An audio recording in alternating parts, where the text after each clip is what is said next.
Greetings and welcome back to the Better Money Challenge. I'm Sean Episcopo from NoHusbandLeftBehind.com. For week 3, we're going to focus on two very important areas we're going to call saving and investing. Now, before we get started, my friend, I want to remind you that we have a focus throughout this challenge, and we want you to remain in the driver's seat the entire time for everything that we work with together with you. But we really want to focus on helping you with guiding your money as it flows in and out to maximize your financial resources. Now, let's go ahead and get started if we could.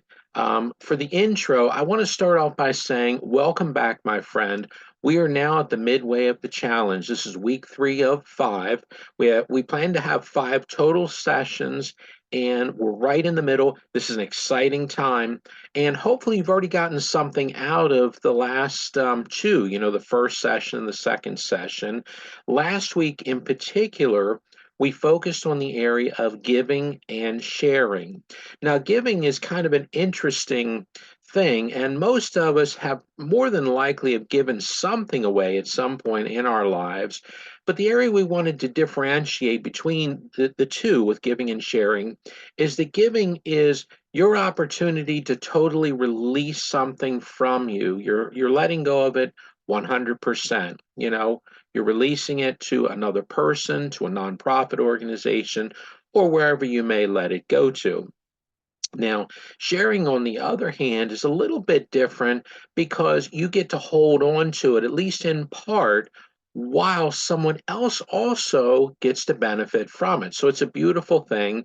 And hopefully you've had a chance to watch that video and to make some kind of relevant connection for your own life, what it is that you may be able to give and or be able to share. Now, let's continue to look at, as we move forward, this concept of certain things, resources are coming towards you, flowing in towards you, and other weeks we're going to be talking more about resources flowing away. This week, though, as we transition to saving and investing, this is going to be a little interesting because this is where the resources have already come to you, but now you're making a conscious decision. You want to hold on to some of those resources. You want to park something, for a future time. Now let's go ahead and get started with our first area, which is saving. Now, this one, you probably have heard the expression, we're saving for a rainy day. I know this goes back for me when I was growing up, and my grandparents and their generation utilized this very regularly. And it's interesting because honestly, I never saw them ever dip into the rainy day fund when it was physically raining. So you've heard the other expression, when it rains, it pours. And a lot of times they weren't talking so much about the thunderstorms, which would have been literal. They were talking about when bad things happen or unexpected things that you weren't planning for. And my grandparents proved it time and time again when I was very little that they had gotten enough time to go through various things where they were able to learn how to prepare. So I want you to kind of consider a little bit more of a mindset where you want to be prepared for something that's unexpected. Now, when it comes to savings, there are some people you will listen to in the financial world that will be 100% for saving. And then there are other people that you will listen to that will be 100% against savings. And it's interesting because regardless of how you look at it, I've listened to people that are very wealthy on both sides of the perspective, both sides of that spectrum. And truthfully, I prefer to give you a middle of the road point of view because this is really what's worked better for me is to have the options that, if one thing is better for me in the moment, it's nice to be able to look at which one that may be. Now, when it comes to saving, one of the best things I have found through experience over the last few decades is that when I want to purchase something and pay in full, 100% down, so there's no credit whatsoever being used. I'm using all capital resources that I've saved, put away, and the money's been parked and it's waiting for this purchase. And it could be anything you want it to be.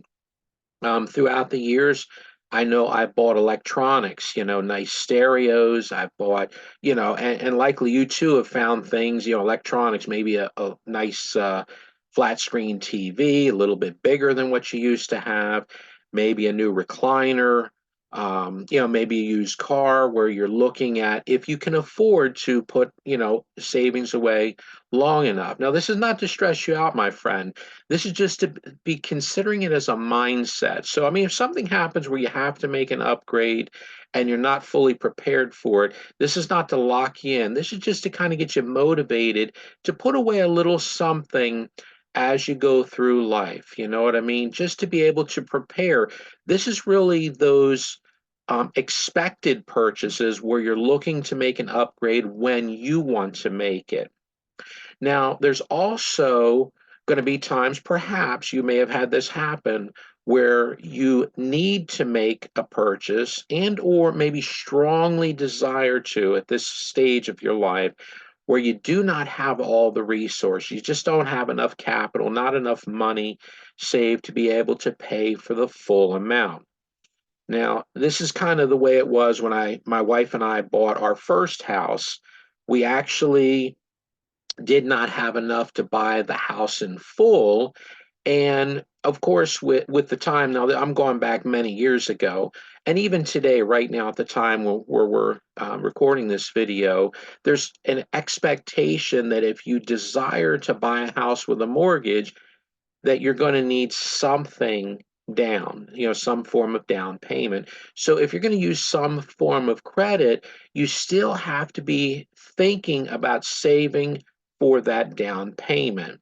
And many times over, I've seen it in my life and people that I'm directly connected with, it's several $1,000s, for buying a house. It could be 10% or 20% of the total purchase, or whatever your bank or financial institution, will establish for you. Now, let's move beyond saving and let's look at investing. So, the first thing I want to say, my friend, is I want you to consider investing in yourself and investing in your family. A lot of people consider education as one of the first things they look at with, I want to take a class or I want to be able to, do a seminar or, maybe there's something going on. And it could be anything, my friend. If you're interested in, like we're talking about money now, perhaps there's a much more extensive course that you want to get into about purchasing something like your first house, or maybe want to get into rental properties or whatever it may be. There's an education that is generally available. And usually there's lower cost things like buying a book and reading through it. There's also, different options for being able to do things online versus in-person events. But no matter what you decide to do, I want you to consider, even if you don't have a lot of resources, invest in yourself. There are plenty of free podcasts and YouTube videos. And I'm not going to recommend everything out there, but if you find one person that helps you move the needle and make a difference in your life, that would be where I would start. Now, another area you might want to consider in this area of investing is maybe you have a dream, something you want to do deep down inside. For me, it's always been, a small business on the side, working full time in my, regular job, but then having something, that side hustle to be able to do something where I can serve other people and, maybe take a hobby and make a little some extra money on it. And if you want to start a small business, I would strongly encourage you to consider it, even if you start out part-time. And that's the way a lot of people do that wind up being successful, not to do a major transition all at once, but to slowly, migrate into it. And then another area for investing, this is probably one of my favorites. I've heard so many people teach on this, is the thing we call retirement. Now, honestly, I don't know about you, but I don't know if I'm ever going to really be able to fully retire.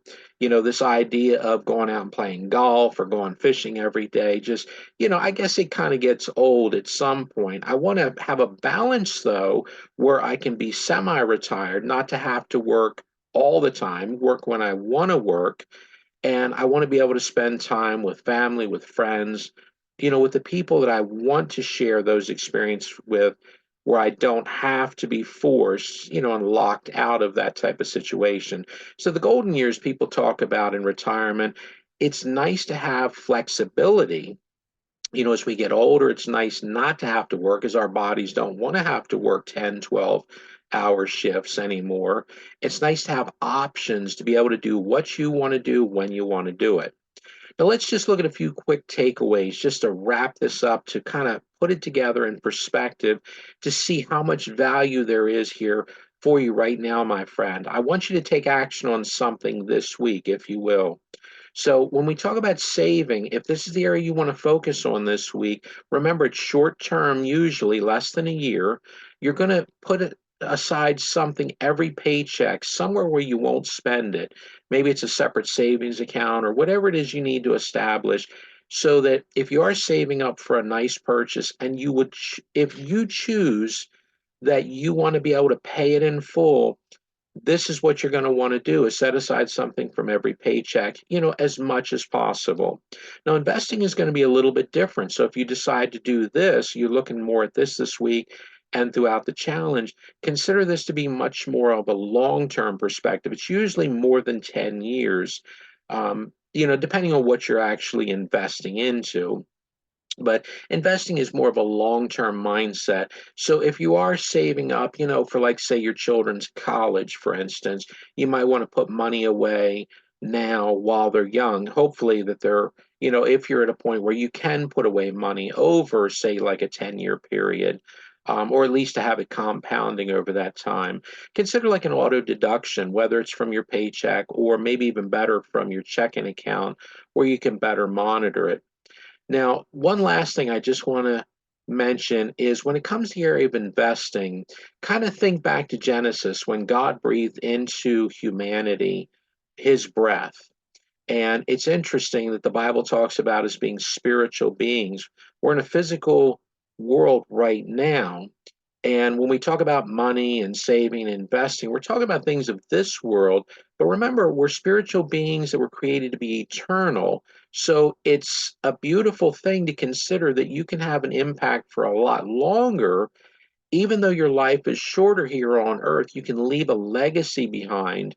And even from the other side, so to speak, it's nice to be able to see your children, your grandchildren, your great grandchildren, or even just some friends and some other neighbors and some colleagues and various people that you were able to be a part of their lives, and maybe even for company picnics and things, and local church community things. Maybe you're able to meet their children and grandchildren and be a blessing on them.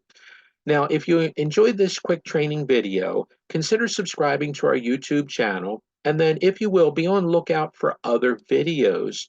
And then one last thing, my friend, is that we have other resources available at the website, nohusbandleftbehind.com. I want to thank you for your time today. I'm excited that you're a part of this challenge. I wish you the very best over this upcoming week, and God bless.